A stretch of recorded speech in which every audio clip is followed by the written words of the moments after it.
ছুটে গেছে আমার বাড়িতে। আমি জামাত ইসলামের কাছে কৃতজ্ঞ, আমার সন্তান কিন্তু সবার কাছে। আসসালামু আলাইকুম।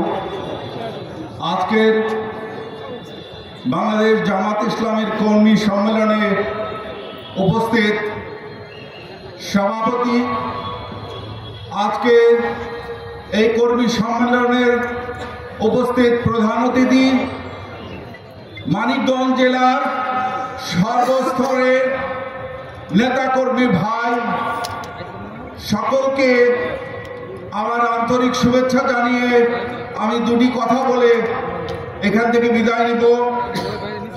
আফিকুল ইসলাম সাদ সাটুরিয়া উপজেলা দরগ্রামের বাসিন্দা, আমার সন্তান। সে সাভার ক্যান্টনমেন্ট স্কুলের দ্বিতীয় বর্ষের ছাত্র ছিল। Savar cantonment public school and কলেজের 3টে ছাত্র শহীদ হয়েছে, তার মধ্যে আফিকুল ইসলাম সাদ একজন। আফিকুল ইসলাম সাদ বৈষম্য বিরোধী ছাত্র আন্দোলনের শুরু থেকে অংশগ্রহণ করেছিল।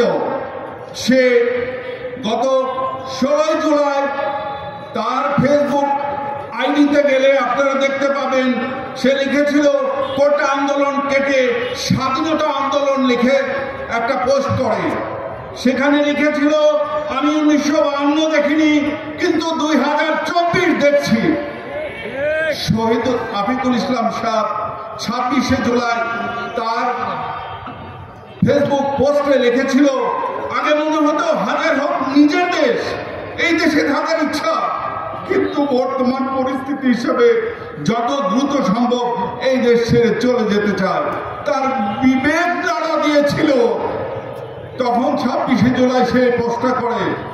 4ই আগস্ট সকালবেলা সে বাংলাদেশের মানচিত্র এঁকে সেখানে সে পোস্ট করে, could be a new rise.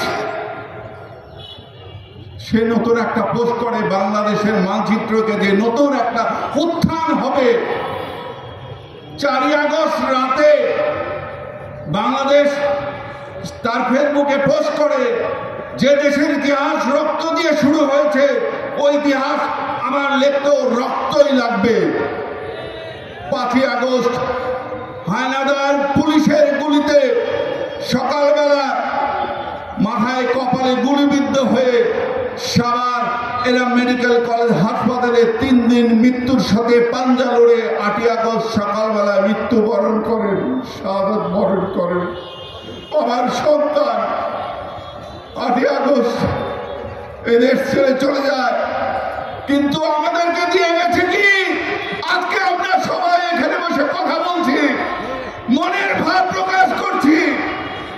সাদের রক্ত যেন বৃথা যেতে না যায়। আপনাদের সবার কাছে দাবি, আরেকটা দাবি, সবাই এখানে বলেছে এটা হবে ওটা হবে। মানিকগঞ্জের বুকে 2টা ছেলে নিহত হয়েছে, আফিকুল ইসলাম সাদ এবং রফিক। এই বৈষম্য বিরোধী ছাত্র আন্দোলনে এই মানিকগঞ্জের বুকে একটা স্মৃতিস্তম্ভ তৈরি করার জন্য আমি দাবি জানাচ্ছি, সবাই যেন মানিকগঞ্জের সন্তান, কৃতি সন্তান সাদ এবং রফিকের একটা স্মৃতিস্তম্ভ যে কোনো জায়গায় তৈরি হয়।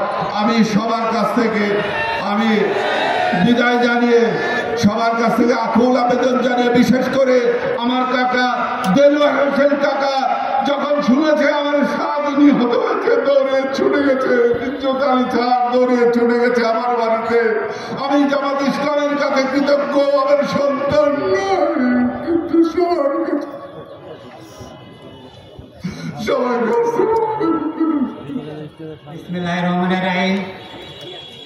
আমার কিছু বলার নেই, কারণ আমার একই ছেলে আসলো, সে মৃত্যুবরণ করছে। আসসালামু আলাইকুম রহমতুল্লাহ বারাকাতুহু।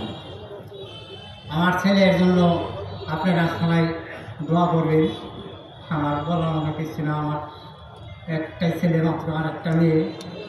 ছেলেটা 5ই আগস্টে ইন্তেকাল করেছেন, ওই পাটুরিয়া ঘাটে তারা পুলিশের গুলিতে সে মারা যায়। তো আপনারা মাগফিরাতের দোয়া করেন। আমার আর কিছু বলেন। আসসালামু আলাইকুম রহমতুল্লাহ বারাকাতুহু।